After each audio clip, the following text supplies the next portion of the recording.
디모데후서 1장 3절에서 5절 말씀, 우리 한 목소리로 함께 읽겠습니다. 내가 밤낮 간구하는 가운데 쉬지 않고 너를 생각하여 청결한 양심으로 조상적부터 섬겨오는 하나님께 감사하고 내 눈물을 생각하여 너 보기를 원함은 내 기쁨이 가득하게 하려 함이니 이는 내 속에 거짓이 없는 믿음이 있음을 생각함이라. 이 믿음은 먼저 내 외조모 로이스와 내 어머니 유니게 속에 있더니 내 속에도 있는 줄을 확신하노라. 아멘. 저는 이 봉독한 말씀을 가지고 믿음의 유산을 상속하라. 오늘이 어린이날이죠. 그리고 교회에서는 어린이 주일로 섬깁니다. 마이크가 지금 계속 울리지 않습니까? 좀 울리는 것 같은데 볼륨을 조금만 조절을 해주시면 좋을 것 같아요. 그래서 말씀을 나누기 전에 먼저 동심으로 돌아가서 우리 좌우 옆에 분, 앞뒤 분, 초등학교에 들어가서 반가운 친구를 만났다 생각하는 심정으로 좌우 옆에 분, 앞뒤 분에게 한번 인사하시죠. 참 잘 오셨습니다. 비슷한 연배는 반갑다 친구야, 그렇게 하셔도 좋을 것 같아요. 네, 오늘이 어린이 주일인데요. 그래서 우리 자녀들을 좀 축복하는 마음, 우리의 손자, 손녀를 축복하는 마음으로 오늘 이 말씀을 준비했는데요. 이 시간 여러분 마음 가운데 여러분의 아들과 딸들을 좀 가슴에 품으시고, 이 시간 또 손자와 손녀들을 가슴에 좀 꼭 끊어 안으시고 시간 말씀을 들으시면 더 은혜가 될 줄로 믿습니다. 오늘 본문에 네 사람이 등장하는데요. 먼저는 오늘 이 편지를 기록한 사도 바울이고요. 그 다음에는 이 편지를 받게 되는 디모데입니다. 그리고 5절에 보면 외조모 로이스와 어머니 유니게, 이 네 사람이 오늘 등장을 하고 있는데요. 이 디모데 후서는 사도 바울이 로마 감옥에 갇혔을 때 기록한 생애의 마지막 순간에 유언처럼 기록한 편지가 디모데 후서입니다. 바울이 로마 감옥에 갇혀서 처형을 이제 목전에 두고 마지막으로 쓴 편지의 수신자가 오늘 본문의 디모데였다라고 하는 거예요. 그만큼 이 디모데는 바울에게 있어서 아주 특별한 사람이었던 것을 알 수가 있습니다. 디모데는 사도 바울이 1차 선교 여행 중에 만났습니다. 그때 혹자는 그때 바울이 전한 복음을 듣고 거듭났다 이렇게 말하는 분들도 계시고, 그러나 이미 바울을 만나기 이전에 그 외조모와 어머니 유니게로부터 기독교 신앙을 물려받아서 이미 기독교인이었다 이런 사람들도 있어요. 어쨌든 1차 선교 여행 중에 이 바울을 만나 디모데는 바울의 제자가 됩니다. 그리고 평생 바울과 함께 동역하는 동역자가 되죠. 그 1차 선교 여행에 만난 이후에 2차, 3차, 4차에 걸친 전도 여행에 동행하면서 아덴과 데살로니가, 고린도, 에베소에 이르기까지 수천 킬로를 넘나드는 그런 먼 여행길을 사도 바울과 동행하면서 평생 사도 바울 곁에서 그의 신실한 동역자와 일꾼이 되었던 사람이 바로 디모데였습니다. 근데 그뿐만이 아니라 디모데는 자식이 없었던 바울에게 아들과 같은 존재가 되었습니다. 또 오늘 본문에 보면 그의 외조모와 어머니의 이름만 기록하고 있는 것으로 보았을 때 디모데는 일찍 아버지를 여였던 것 같아요. 그러니까 아버지가 없었던 디모데에게 이 사도 바울도 아버지와 같은 존재였고, 또 결혼을 하지 않고 자식이 없었던 바울에게도 디모데는 특별한 아들과 같이 여겼다라고 하는 것이죠. 그래서 오늘 본문 그 2절에 보면 사랑하는 아들 디모데에게 편지하노니 이렇게 써 있어요. 사랑하는 아들에게. 그리고 앞서 보냈던 디모데 전서 1장 2절에 보면 믿음 안에서 참 아들 된 디모데에게 편지하노니 그렇게 기록을 하고 있습니다. 그만큼 이 디모데는 바울에게 큰 신임과 사랑을 받는 자였던 것을 알 수가 있습니다. 후에 이 디모데는 바울의 후임 목회자가 되어서 바울이 사역했던 에베소 교회를 물려받고 그 교회의 담임 목회자가 되는 것을 알 수가 있어요. 오늘 본문 3절에 보면 이 바울이 이 디모데를 얼마나 끔찍하게 생각하고 있는지가 나타나죠. 오늘 3절에 보시면 내가 밤낮 간구하는 가운데 쉬지 않고 너를 생각하여 청결한 양심으로 조상적부터 섬겨오는 하나님께 감사했다. 이렇게 기록하고 있어요. 그러니까 바울은 기도할 때마다 이 디모데를 빼놓지 않고 그를 위해서 축복하며 기도했다라고 하는 겁니다. 그를 위해서 기도할 뿐만이 아니라 디모데 때문에 이 바울은 하나님께 밤낮 감사했다라고 지금 고백을 하고 있어요. 그러니까 그만큼 이 디모데는 바울에게 있어서 큰 위로와 기쁨이 되었다라고 하는 겁니다. 그래서 그의 생의 마지막 순간에 마지막 기록한 편지가 이 디모데에게 기록한 것임을 알 수가 있는 것이죠. 4절을 보시면 내 눈물을 생각하여 너 보기를 원함은 내 기쁨이 가득하게 하려 함이니. 바울이 지금 로마의 감옥에 갇혀 있는데요, 계속 머릿속에 맴도는 그 떠나지 않는 한 모습이 있었어요. 그것은 바로 이 디모데가 에베소에서 예루살렘으로 떠나는 그 마지막 순간에 그 성령에 붙들려서 예루살렘으로 가면 거기서 체포가 되고 환난을 당하고 결국엔 목숨을 잃게 될 것이라고 하는 성령의 지시를 받고 사도 바울이 그러나 성령 앞에 순종하면서 그 에베소 항구에서 디모데를 포함하여 수많은 장로들과 제자들과 교인들이 전속 나와서 사도 바울을 막 끌어안고 뜯어 말립니다. 선생님, 예루살렘 가면 죽습니다. 지금 예루살렘이 어떤 상황인지 잘 아시지 않습니까? 가지 말라고 애원을 해요. 그때 사도행전 21장에 보면 그 사도 바울이 그 유명한 말씀을 남기면서 어찌하여 나를 위해 우느냐, 내가 성령께서 지시한 바를 내가 순종하지 않을 수가 없다. 나는 가야 된다. 이 사명을 감당하기 위해서는 나의 생명을 조금 더 내가 귀한 것으로 여기지 않겠다. 그리고 이제 떠나간다고요. 그 마지막 헤어지는 그 순간에 디모데가 그 사도행전 21장에 보면 그 바울의 목을 끌어안고요, 그냥 대성통곡을 하는 거예요. 자기 아버지와 같은 평생을 동역했던, 자기에게 가장 강력한 영향력을 끼쳤던 그 바울이 이제는 헤어지고 나면 두 번 다시 볼 수 없다라는 그 이야기를 듣고는 얼마나 가슴이 무너졌겠습니까? 그러니까 디모데가 그 사도 바울을 끌어안고요, 놓아주지를 않는, 눈물을 흘리면서 통곡하는 거예요. 지금 바울이 로마의 감옥에 갇혀서 그 모습이 자꾸 떠올랐다는 거예요. 그래서 4절에 내 눈물을 생각하여 너 보기를 원한다. 그러니까 바울이 계속 마지막, 저도 이제 교회를 세 군데를 제가 사역을 했지만 저도요 사역을 해보니까 마지막에 떠날 때 저를 붙잡고 눈물을 흘려주신 분들이 그 수많은 세월이 흘러도 잊혀지지가 않더라고요. 그냥 잘 가세요 그러고 한 사람들은 그냥 생각도 하나도 안 나요. 근데 그 마지막 순간에 막 눈물을 흘리고 목사님 저 언제 보냐고 막 그냥 손을 붙잡고 못 놓아주겠다 그러고 막 그러면서 눈물을 흘리는 그분들은요 지금도 생각나요. 그리고 기도할 때도 그분들의 그 모습이 떠오를 때가 있어요. 그러면 그들을 위해서 축복하고 그들을 위해서 기도하지 않을 수가 없는 것이죠. 사도 바울이 지금 그 마지막 순간에 이 디모데가 얼마나 그를 붙잡고 통곡을 했는지요, 그 모습을 잊지를 못하는 거예요. 그래서 다시 그 디모데를 보기를 원했던 것이죠. 그만큼 이 디모데는 이 사도 바울을 그만큼 사랑하고 존경하고 따랐던 것을 알 수가 있어요. 바울도 역시 마찬가지로 그런 디모데를 사랑하고 있었던 것이죠. 그래서 오늘 이 디모데후서 4장 9절에 마지막 이제 인사말을 맺으면서 그렇게 부탁을 합니다. 너는 어서 속히 내게로 오라.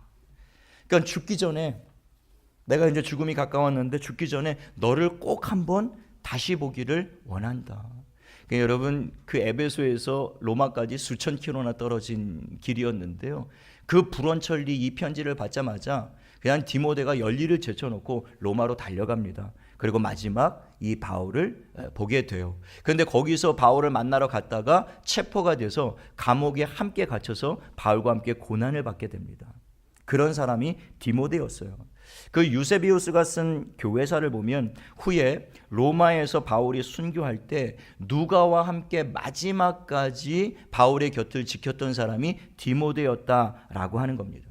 그 바울이 순교하고 난 이후에 이 디모데는 로마 감옥에서 풀려나게 돼요. 즉시로 에베소 교회로 돌아와서 이제 사도 바울이 사역했던 그 교회를 신실하게 섬기면서 죽을 때까지 그 교회에서 목회를 했다라고 기록이 되어 있어요. 그리고 이제 AD 90년경에 그 도미티안 황제의 대박해 때에 복음을 전하다가 디모데가 박해를 받고 64세의 나이로 디모데후서 4장 4절의 말씀처럼 너는 말씀을 전파하라, 때를 얻든지 못 얻든지 항상 힘쓰라라고 하는 이 사도 바울의 마지막 유언의 말씀대로 마지막 순간까지 예수 그리스도의 생명과 복음을 외치다가 순교했다라고 전해지고 있습니다. 그래서 혹자는 이 디모데를 사도 바울의 후계자 혹은 수제자라고 평가하기도 해요. 그만큼 이 디모데는 초대교회의 역사에 있어서 없어서는 안 될 아주 중대한 역할을 감당했던 인물이 바로 이 디모데였던 것을 알 수가 있어요. 이 디모데가 이렇게 훌륭한 믿음의 사람으로 성장해서 바울의 후계자가 되고 에베소 교회의 목회자가 되고 복음 전도자로 세계 선교사로 그리고 바울의 뒤를 이어 복음을 전하다가 마지막에 자신의 목숨을 기꺼이 순교자로 하나님 앞에 드리는 이런 신실한 일꾼이 될 수 있었던 데는 몇 가지 이유가 있었습니다. 그 첫 번째 이유는 오늘 5절에 보니까 이는 내 속에 거짓이 없는 믿음이 있음을 생각합니다. 이 믿음은 먼저 내 외조모 로이스와 내 어머니 유니게 속에 있더니 내 속에도 있는 줄을 확신하노라. 그러니까 이 디모데가 그토록 훌륭한 믿음의 사람이 될 수 있었던 것은 바로 그 외조모 로이스와 어머니 유니게로부터 대를 이어 물려받은 거짓이 없는 믿음이 디모데 속에 있었기 때문에 그가 그런 신실한 일꾼이 될 수 있었다라고 하는 겁니다.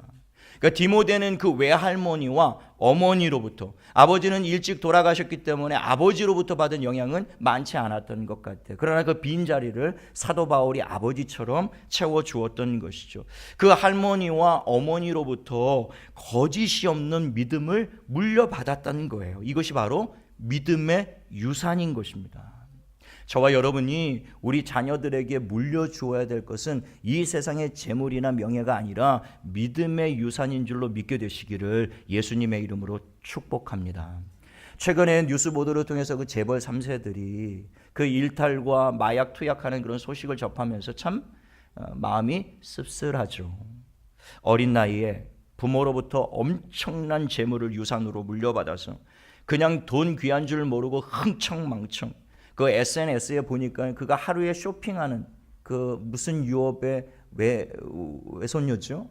그 보니까요 하루에 수천만 원씩 쇼핑을 하면서 그냥 세계 명품 백들을 컬렉션으로 다 모으고요. 얼마나 호화스럽고 사치스러운 삶을 살았는지 몰라요. 매일 밤마다 그 재벌 3세 자제들과 모이고 유명 연예인들과 모여서 클럽에서 하루 저녁에 수천만 원 혹은 수억에 호가하는 그런 돈을 지불을 하면서 광란의 파티를 즐기고 거기서 약물 중독에 빠지고 그런 일들을 즐겼다라고 우리가 보도를 통해서 접하고 있지 않습니까? 그 버닝썬 클럽에 보니까 그 만수르 세트라고 있더라고요. 드셔보신 분 계십니까 혹시? 그 하루 저녁에 1억이더라고요. 그 값이. 무슨 술을 어떻게 마시면 하룻밤에 1억을 쓸 수가 있어요. 근데 줄을 섰다고 그러죠. 돈 있는 사람들에겐 1억이 돈이 아닌가 봐요. 그러니까 그런 광란의 파티를 즐기고 흥청망청 돈을 쓰고 나중에는요 술이 줄 수 있는 즐거움, 돈을 쓰는데도 그 돈이 쓰는 즐거움에 한계가 있지 않습니까? 너무 많으면 귀한 것으로 모르게 되죠. 인간이 그렇습니다. 그래서 눈은 보아도 족함이 없고 귀는 들어도 채워지지 않는 게 그게 인간의 끝없는 욕망이고 욕구고 욕심이에요. 채워지지 않습니다. 처음 돈이 없는 사람들이야 처음 돈을 갖고 그걸 쓸 때는 그 기쁨이 막 이런 것이었구나 이거 느끼지만 그걸 하루 이틀 일주일 한 달 1년 2년 계속 돈을 그렇게 쓸 수 있는 사람들은 그게 돈처럼 여겨지지 않는다고요. 거기서 즐거움이 한계가 있죠. 거기서 얻는 기쁨이 한계가 있어요. 그러니까 더 큰 기쁨이 없나 더 큰 즐거움이 없나 결국에는 가다 하다 결국에 이 마약까지 손을 대는 게 아니겠습니까? 결국 이런 모습들을 보면서 모든 재벌 3세들이 다 이런 것은 아닐 거예요. 그러나 쉽게 얻은 재물은 인간의 삶을 완전히 이렇게 쉽게 무너뜨릴 수밖에 없다라는 것을 우리가 경계로 삼아야 되는 거예요. 그래서 우리는 그리스도인으로서 과연 우리 자녀들에게 뭘 물려줘야 되겠는가 이게. 우리가 돈을 그렇게 많이 물려주어도 결국엔 그게 그 자녀들에게 축복이 아니라 오히려 저주가 된 것 아닙니까? 우리가 물려주려고 그렇게 자녀들에게 애쓰는 그것들이 우리 눈에 보기엔 축복인 줄 알았는데 그게 저주가 될 때가 있단 말입니다. 우리의 자녀들의 인생을 정말 견고하게 신실하게 세울 수 있는 오늘 이 디모데와 같은 이런 사람들로 세우기 위해서는 그 외조모와 그 어머니 속에 있었던 거짓없는 믿음이 믿음의 유산으로 그 아들에게 물려지자 그 아들이 이런 신실한 일꾼이 될 수 있었던 거예요. 저와 여러분의 자녀들에게 이 믿음의 유산이 물려줄 수 있게 되기를 예수님의 이름으로 축복합니다. 그러기 위해서 우리가 해야 될 것이 있죠. 먼저 우리 속에 그 믿음이 있어야 되는 거예요. 그러니까 외조모 로이스와 그 어머니 유니게 속에 먼저 그 믿음이 있었기 때문에 그 믿음이 자연스럽게 그 아들에게, 손주에게 물려질 수가 있었던 거예요. 이 로이스와 유니게는 결코 그 디모데에게 믿음을 강요하거나 협박하지 않았습니다. 너 오늘 예배 안 드리면 용돈 없다. 너 밥도 없어. 저녁도 없어. 하여튼 넌 그런 식으로 해봐. 그러면서 막 협박하고 막 강요하고 설득하고 회유하고. 그런데 한계가 있어요. 어렸을 때는 그게 통하지만요. 그러나 아이들이 머리가 크고 사춘기가 오고 자기 생각이 주관이 뚜렷해지면요. 그때부터는 그런 것으로 컨트롤하기가 어려워요. 이 유니게와 로이스는 그냥 자기들 속에 있는 그 믿음이요, 자연스럽게 삶 가운데, 생활 가운데 그냥 흘러나온 거예요. 오늘 권사님이 우리의 믿음이 삶으로 드러나기를 기도하셨던 것처럼 그냥 이 외할머니와 어머니 속에 있는 그 거짓없는 믿음이요, 디모데가 볼 때 어렸을 때 그 외할머니와 어머니를 보니까 그냥 자연스럽게 하나님을 경외하고 하나님을 사랑하고 하나님께 기도하고 하나님의 예배하고 하나님의 말씀을 가까이 하고 그런 모습을 늘 삶 가운데 그냥 지켜보면서 자랐던 거예요. 그래서 자녀들은 부모의 뒷모습을 보고 자란다, 그런 말이 있잖아요. 그것은 부모가 들려주는 말로 아이들이 자라는 것이 아니라 아이들이 부모님이 행하는 뒷모습, 그 뒤에서 아이들이 다 지켜보고 있는 거예요. 안 보는 것 같지만 우리의 삶을 다 쳐다봅니다. 쳐다보면서 그것을 바라보고 그 뒷모습을 보고 어머니로부터 배우고 아버지로부터 배우는 거예요. 어느 순간 나의 자녀가, 내 아들, 딸이 믿음에서 멀어지고 있고 하나님과 멀어지고 있는 모습을 보게 된다면 그때 여러분 자기 자신을 얼른 돌아보셔야 돼요. 내가 정말 이 아이들이 볼 때 정말 내 삶이 하나님 앞에 온전했는가? 내 삶이 신실했는가? 그리고 하나님의 말씀을 들은 대로, 오늘 권사님 기도하셨던 대로 우리의 배우자에게 신실하게 내가 대했는가? 우리 자녀들을 주의 교훈과 훈계로 바르게 내가 양육하는 삶을 살았는가? 그리고 하나님의 들은 그 말씀을 내가 신실하게 목숨을 걸고 지켜내는 삶을 살았는가? 부족하지만, 연약하지만 그래도 내 어머니는, 내 아버지는 하나님의 말씀대로 살려고 몸부림치는 사람들이다 라고 하는 것을 자녀들이 보고 자랐는가? 만약에 그렇지 않다면 그 아이들은 점점 내가 믿는, 어머니가 믿는 하나님, 아버지가 저렇게 믿는 하나님, 그리고 나에게 믿으라고 저렇게 협박하고 강요하는 그 하나님, 나는 이제 믿고 싶지 않다. 그리고 점점 하나님과 멀어질 수밖에 없다라는 것이죠. 내 안에 없는 것을 자녀에게 어떻게 유산으로 물려줍니까? 내 안에 믿음이 없는데 어떻게 그 믿음을 자녀들에게 유산으로 남겨주냐고요. 돈이 없는데 어떻게 돈을 유산으로 물려줘요? 마찬가지로 내 안에 믿음이 없으면, 내 안에 하나님을 향한 거짓없는 믿음, 신실한 믿음이 없고서야 어떻게 내 자녀들에게 이 믿음의 유산을 상속시킬 수가 있겠느냐라고 하는 것이죠. 3장 6절에 사도행전 3장 6절에 보면 베드로가 이르되 은과 금은 내게 없거니와 내게 있는 이것을 내게 주노니 나사렛 예수 그리스도의 이름으로 일어나 걸으라. 나는 은과 금이 없다. 그러나 내게 있는 것이 있다. 내 속에 있는 이것, 곧 나사렛 예수 그리스도의 이름이 있는데 너는 이 이름으로 너는 일어나 걸으라. 여러분, 놀라운 은과 금으로 이 안진뱅이, 나면서부터 안진뱅이를 일으켰던 것이 아니고요, 베드로 속에 있는 그 나사렛 예수 그리스도의 이름, 하나님을 향한 그 확실한 믿음, 그것이 이 병든 자를 일어나게 했고 걷기도 하고 뛰기도 하고 하나님을 찬양하게 하는 놀라운 역사가 일어났던 것이죠. 이 믿음이 우리 부모된 저와 여러분 속에 있어지기를 예수님의 이름으로 축원합니다.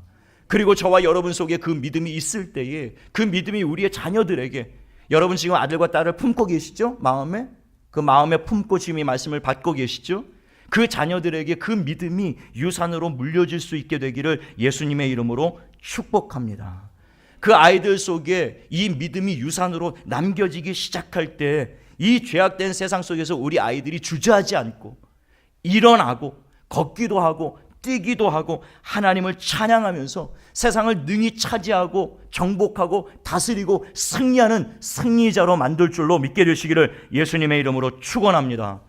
요한일서 5장에 보면 무릇 하나님께로부터 난 자마다 세상을 이기느니라. 세상을 이기는 승리는 이것이니 우리의 믿음이니라.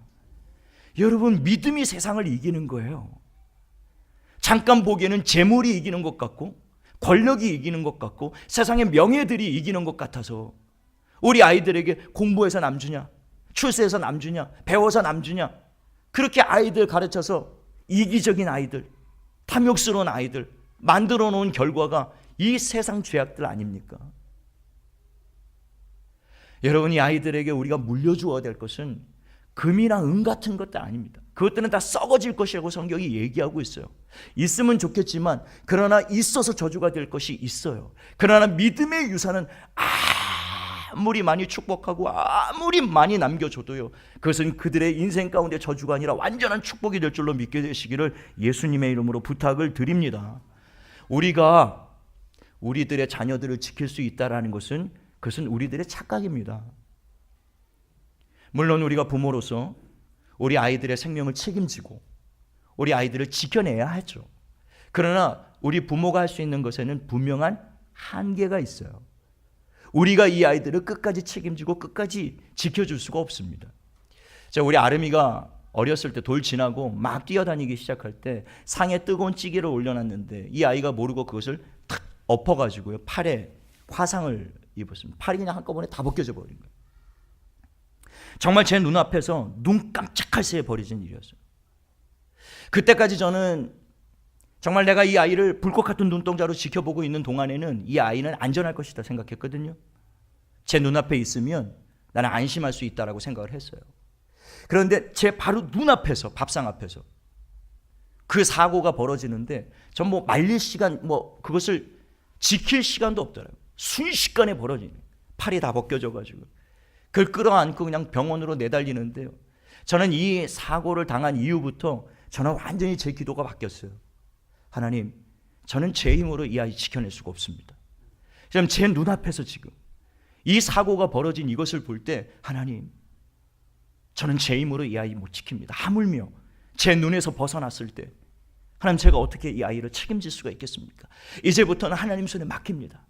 하나님 지켜주시길 바랍니다. 하나님 동행하시길 바랍니다. 하나님이 이 아이의 인생을 좀 붙들어 주시길 원합니다. 제가 하지 못하는 것 하나님은 능히 하실 줄로 믿습니다. 그럼 그 돌 지나서부터 제 기도는요, 우리 아이를 위해서 늘 그것이었어요. 하나님 동행해 주세요. 하나님 붙들어 주세요. 그리고 이 아이 속에 어디로 가든지 하나님을 두려워하는 믿음, 거짓 없는 믿음, 하나님을 경외하고 신실한 그 믿음을 갖고 어디로 가든지 하나님과 동행하는 하나님의 자녀가 되어지기를 원합니다. 그 믿음이요, 그의 인생을 붙들고 지켜주는 거예요. 요셉이 17살의 나이에 그 아버지의 품을 떠나 고국을 떠나 형들에게 미움을 받아 노예로 팔려가지 않습니까? 어린 나이에 어머니는 여의고요, 그 인생에 의지할 바가 없었다고요. 그럼에도 불구하고 요셉이 수만 가지의 유혹을 받고 수많은 고난이 그의 삶을 무너뜨리려 했지만요, 그러나 그때마다 그는 하나님을 향한 경외심과 하나님을 향한 믿음이 있었기에 그가 마침내 승리하고 이겼는 줄로 믿게 되시기를 예수님의 이름으로 축복합니다. 저는 저와 여러분의 자녀들이 이런 요셉과 같은 사람이 되었으면 좋겠어요. 우리가 지키는 자녀들은 아닙니다. 우리는 그 아이들을 축복하고 기도할 뿐이에요. 하나님의 말씀이 그들을 붙잡고 그들 속에, 우리 속에 있었던 이 믿음의 유산들이 물려져서 그들 속에 이 믿음이 있다면 그 아이들이 그 믿음을 가지고 세상을 이기게 되는 것이죠. 그러므로 자녀들에게 여러분 안에 있는 거짓 없는 믿음의 유산이 물려줄 수 있도록 힘쓰고 애쓰는 저와 여러분 되시기를 예수님의 이름으로 부탁을 드립니다. 이 디모데가 거짓이 없는 이 믿음의 일꾼이 된 데는 또 다른 이유가 있었는데요. 디모데 후서 3장 14절 15절에 보면 그러나 너는 배우고 확신한 일에 거하라.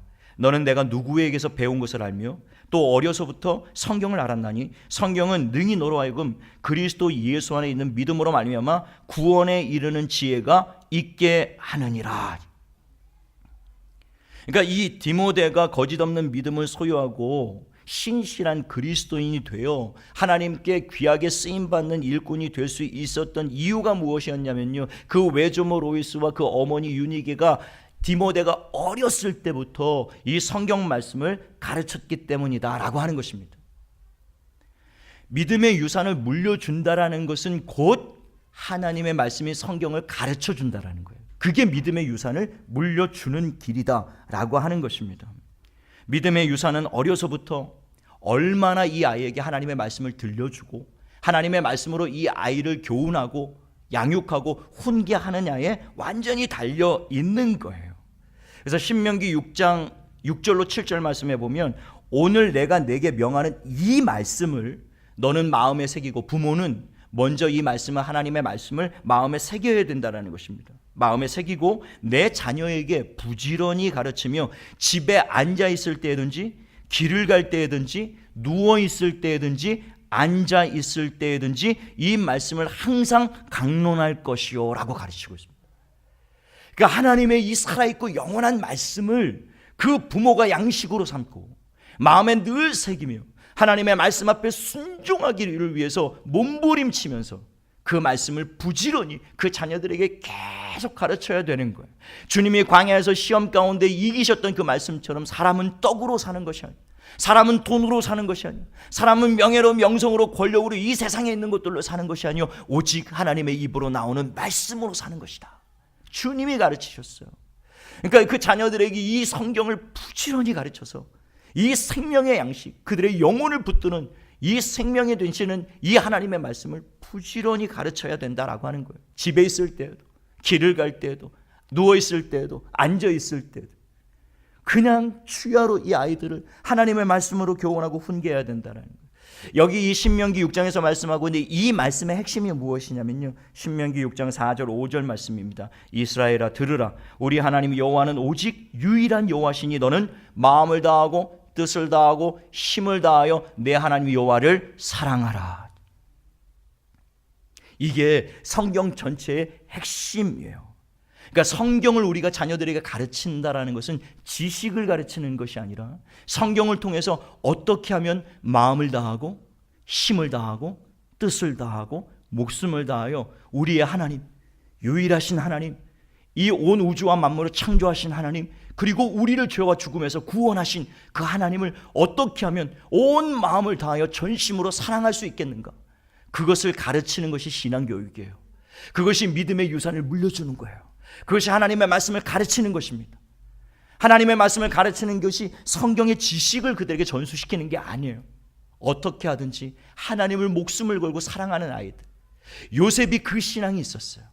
디모데 안에 그 신앙이 있었습니다. 그 외할머니로부터, 어머님으로부터 그 신앙을 배웠던 거예요. 하나님을 목숨을 걸고 사랑하는 방법을 배웠던 거예요. 어렸을 때부터요. 잠언서 22장 6절에 보면 마땅히 행할 길을 아이에게 가르치라, 그리하면 늙어도 그것을 떠나지 아니하리라. 어렸을 때 자녀들에게 마땅히 행할 바, 마땅히 하나님을 경외하는 법을 가르치고 목숨을 다해 하나님을 사랑하는 법을 어렸을 때부터 가르치면 나이가 많아 늙어서도 그 아이들이 결코 그 하나님을 떠나지 않게 될 것이라고 말씀을 하고 있는 것이죠.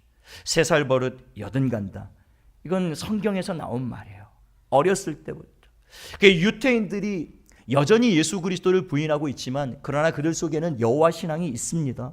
그리고 마지막 때는 하나님이 예수를 믿도록 유대인들을 회복하시는 날이 올 거예요. 그때가 마지막 때가 될 것입니다. 그것은 성경에 이미 예언한 것이고 약속한 바예요. 하나님은 유대인들을 결코 버리지 않으셨습니다. 하나님의 장자들이에요. 그러니까 결코 버리지 않았습니다. 반드시 유대인들이 때가 되면 예수께로 돌아오는 놀라운 역사들이 나타나요. 지금도 나타나고 있고 그런 일들이 일어나고 있는데요. 유대인 속에는 예수 그리스도를 여전히 믿고 있지 않지만 그러나 그들 속에는 하나님의 말씀을요 목숨처럼 사랑하고요, 하나님을 정말 목숨처럼 사랑하는 신앙이 있어요. 그래서 모태에 있을 때부터 그 어머니들이 철두철미하게 그 유대인 자녀들을 철두철미하게 여호와 신앙을 가르칩니다. 그들은 말을 배우기 전에 가장 먼저 하나님의 말씀을 듣게 되고요, 하나님의 토라를 교육받게 되고요, 탈무드를 교육받게 되고요. 그래서 그 하나님의 말씀을 다 배우고 난 이후에는 온 일가와 친척들을 다 불러 모으고 마을 사람들과 함께 이 아이가 토라, 모세 오경을 띄었노라, 다 배웠노라. 그리고 막 잔치를 벌이고 축제를 벌이고요. 그래서 이 아이들은 어렸을 때부터 이 하나님의 말씀 배우는 것이 얼마나 중대한 것을 그 부모님으로부터, 그 할아버지 할머니로부터 철두철미하게 배운다고요. 그 유대인들이 세계 경제를 지배하고 지식을 지배하고 있는 이유는 다른 이유가 아니에요. 여전히 하나님으로부터 이 놀라운 축복을 그들이 받고 있었기 때문에 이런 일들이 가능한 것이죠. 여러분, 우리 아이들이 정말 마땅히 행할 바를 어렸을 때부터 성경으로 교훈하는 저와 여러분 되시기를 예수님의 이름으로 부탁을 드립니다. 주의 말씀은 내 발의 등이요 내 길의 빛이니이다. 살아있고 영원한 하나님의 말씀이 우리 아이들로 하여금 결코 이 세상 가운데 실족하지 않게 할 것이고 넘어지지 않도록 붙들어 줄 겁니다. 그리고 넘어졌을지라도 그 말씀이 그 아이들을 다시 일어나게 만들어주는 능력이 말씀 안에 있는 줄로 믿게 되시기를 예수님의 이름으로 부탁을 드립니다. 그리고 우리 자녀들에게 이 믿음의 유산을 반드시 물려주어야 된다라고 하는 것이죠. 믿음의 본을 보여주고 어렸을 때부터 부지런히 하나님의 말씀을 가르쳐 주어야 합니다. 그리고 마지막 세 번째로 반드시 부모가 해야 될 역할은 그 아버지와 어머니가 그 자녀들을 뜨겁게 축복하며 기도해 주어야 된다라고 하는 겁니다. 여러분, 특별히 우리 아버지들은요 자녀들을 뜨겁게 축복하며 기도하셔야 됩니다. 하나님은 모든 아버지들에게 자녀를 축복할 수 있는 권세를 주셨어요. 이삭이 그 야곱을 축복했을 때 야곱의 인생이 그대로 이삭의 기도대로 축복대로 된 것을 보게 됩니다. 그 야곱이 12명의 아들을 하나님 앞에 축복하며 기도했을 때 그 12명의 아들이 그 아버지가 축복하고 기도한 그대로 된 것을 알 수가 있어요. 여러분, 노아에게 세 아들이 있었죠. 셈, 함, 야벳. 근데 함은 아버지에게 불순한 죄를 저지르는 바람에 아버지로부터 저주를 받습니다. 그리고 셈과 야벳은 축복을 받아요. 그래서 셈과 야벳은 놀라운 축복의 조상이 되었는데 함은 저주의 조상이 됩니다. 어떤 혹자들은 이 함이 바로 흑인들의 조상이 되었다 이렇게 얘기를 하고 있어요. 성경의 그 족보를 따져보면 일리 있는 말씀입니다. 여러분, 지난 인류 역사 가운데 이 흑인들만큼 끔찍한 역사, 끔찍한 고난을 당한 민족이 있었나요? 여러분, 지금도 마찬가지 않습니까? 아프리카 지역에 보면 지금도 기근과 가뭄과 여러 가지 재앙과 저주로요, 사람이 살아갈 수 없는 땅이 되어버린 곳이 그 아프리카 대륙 아닙니까? 아버지의 입에서 나오는 이 권세가요, 여러분, 무시무시한 것입니다.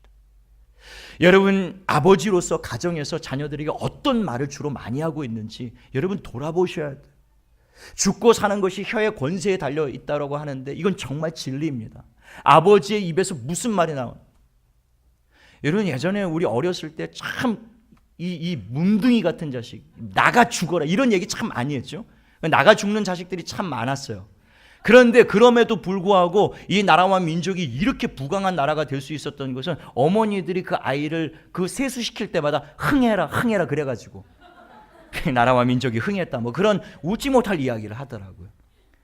여러분, 우리가 우스갯소리지만 우리 입에서 나오는 그 말씀 한마디 한마디가요 우리 자녀의 인생을 완전히 좌지우지할 수 있다라고 여러분 믿으셔야 됩니다. 특별히 아버지의 입에서. 여러분, 술 취하고 아버지가 방탕하고 집에 가서 막 저주를 쏟아놓고 막 욕설을 쏟아놓고 막 그냥 험한 말을 퍼붓고, 여러분 그 아이 인생 보십시오. 그 아이 인생 완전히 무너뜨리는 겁니다. 그 영혼을 완전히 파멸시키고 있는 거예요. 아버지가 죽겠다, 힘들다, 안 된다, 괴롭다, 하나님 믿어야 아무 소용없다 이런 얘기하시면 어떠한 상황 가운데서도 아버지는 하나님을 경외한다, 하나님을 신뢰한다, 하나님을 의지한다, 아빠가 하나님을 의지하니까 하나님이 아빠의 인생 가운데 어떤 일을 행하셨는데 네가 보지 않았느냐? 아이들에게 끊임없이 살아계신 하나님의 역사, 그 아버지가 하나님과 동행하는 그 삶을 날마다 간증하며 아이들에게 그 말씀을 계속 축복하며 들려줄 때, 아빠는 네 인생이 이와 같이 되어지길 원한다. 아빠가 하나님과 동행했던 것처럼, 그리고 하나님이 이 아버지의 인생을 축복하고 여기까지 인도하셨던 것처럼 하나님이 네 인생도 그렇게 책임져 줄 줄로 믿는다. 그리고 끊임없이 그 아이들을 축복하고 예수님의 이름으로 축복한다. 이 잘될 놈아, 너는 하나님의 축복받을까? 무슨 일이 있어도 너는 하나님이 함께 하신다. 그리고 아이들을 축복하셔야 돼요. 아버지들이 그렇게 자녀들을 축복할 때요, 그때 아이들의 인생은 놀랍게 열려지기 시작하고요, 하나님께서 역사하실 줄로 믿게 되시기를 예수님의 이름으로 축복합니다. 그리고 우리 어머니들은요, 사명이 있어요. 눈물로 기도하셔야 됩니다. 아버지들은 잘 못 울어요. 저도 울고 싶어도 잘 눈물이 안 나요. 그냥 어머니들은 눈물을 주셨어요, 하나님이. 그러니까 어머니들은 눈물로 자녀들을 위해서 기도하셔야 돼요. 어머니 중에 눈물, 자녀를 위해서 오랫동안 흘려보지 않으신 분들은 이 시간 무지무지하게 회개하시기를 바랍니다. 자녀를 위해서 눈물을 흘리지 않는 어머니, 그 아이의 인생을 망치고 있는 겁니다. 마지막 십자가를 지고 예수님이 그 골고다 언덕길로 올라가실 때 연도에 섰던 수많은 여인들이 눈물을 흘리면서 예수님을 붙들었습니다. 그때 예수님이 예루살렘의 딸들아, 너희는 나를 위해 울지 말고 너희와 너희 자녀를 위해서 울어라. 여러분, 어머니들에게 주신 사명은요, 지금 마음에 끌어안고 있는 그 아들 딸들이요, 끌어안고 우셔야 돼요. 한나처럼 통곡하며 우셔야 됩니다. 우리 아들 딸들을 붙들어 달라고, 우리 손주, 손자, 손녀 하나님 붙들어 달라고.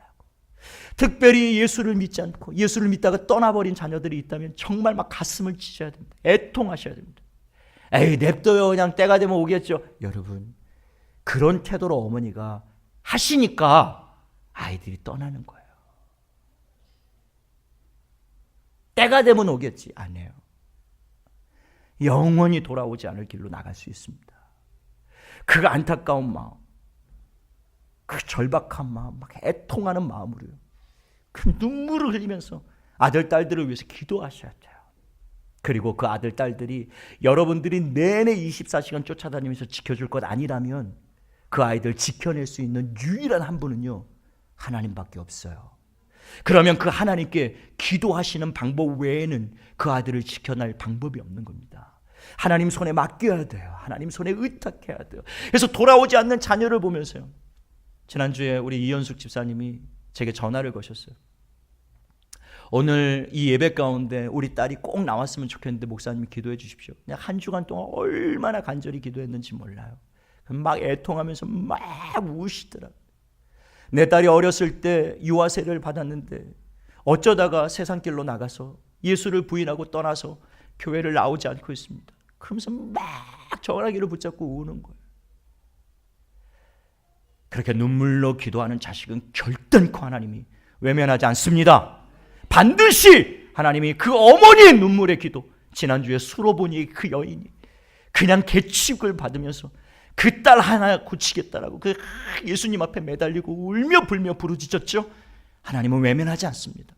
반드시 눈물로 기도하는 그 자녀를 하나님이 축복하시겠다라고 분명히 말씀하셨어요. 그러니 어머니들은요, 눈물로 기도하셔야 돼요.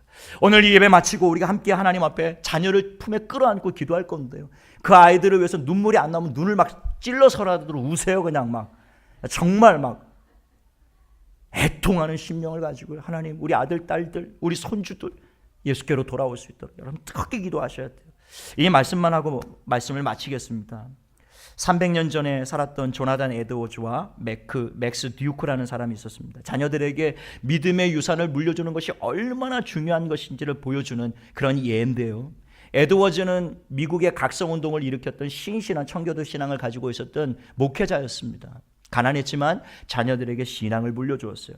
같은 시대를 살았던 맥스 듀크는 뉴욕에서 큰 술집을 차려 큰 부자가 되었습니다. 그러나 무신론자였어요. 그리고 허랑방탕한 아주 음란한 삶을 살았고 그 유산을 자녀들에게 물려주었습니다. 어느 날 어떤 사람이 200년 동안 이 두 가문의 자손들이 어떤 삶을 살게 되었는지 조사를 해보았는데요, 재밌는 결과가 나왔습니다. 그 맥스 듀크의 가문의 그 후손들은 1062명이었는데요. 교도소에서 5년 이상 복역한 죄수가 96명, 정신질환 알코올 중독자가 58명, 창녀가 65명, 정부 보조를 받는 극빈자가 286명, 문맹자가 460명. 그 듀크의 자손이 미국 정부에 끼친 손실이 1억 5천만 달러에 달했다라고 합니다. 그런데 반면에 경건한 신앙을 가졌던 에드워즈가 그 자손들에게 믿음의 유산을 물려주었을 때 그의 자손이 모두 896명이었는데요. 대학 총장 13명, 대학 교수 66명, 신문 논설가 문학가가 75명, 큰 사업가가 73명, 의사가 95명, 판검사 법조인이 103명, 주지사 3명, 상하 의원 4명, 부통령 1명, 목사와 선교사가 116명이 나왔다는 거예요. 여러분, 시작은 미약한 것 같고 똑같이 시작하는 것 같지만요, 한 사람이 자녀들에게 믿음의 유산을 물려주고 안 물려주고는요, 그 후손들이 이런 놀라운 대조적인 삶을 살게 된다라고 하는 겁니다.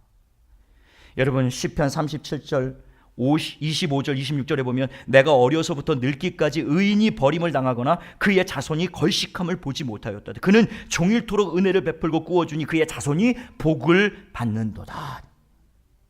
의인은 하나님이 버리시는 법이 없고요, 그 의인의 자손들을 하나님이 버리시는 법이 결코 없다라고 주님이 약속하고 있어요. 아버지가 축복하며 기도하는 자녀들, 그리고 어머니가 눈물을 흘리면서 기도하는 그 자녀들, 하나님께서 그의 인생을 붙드시고 책임지고 축복하실 줄로 믿게 되시기를 예수님의 이름으로 축복합니다.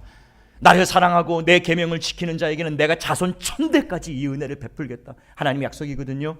여러분이 하나님의 계명을 지키고 하나님을 목숨처럼 사랑하고 이 믿음의 유산을 날마다 자녀들에게 물려주어 여러분 자손 1000대의 이 하나님의 은혜를 누리는 믿음의 유산을 날마다 자녀들에게 나누어주는 저와 여러분 되시기를 예수님의 이름으로 축복합니다.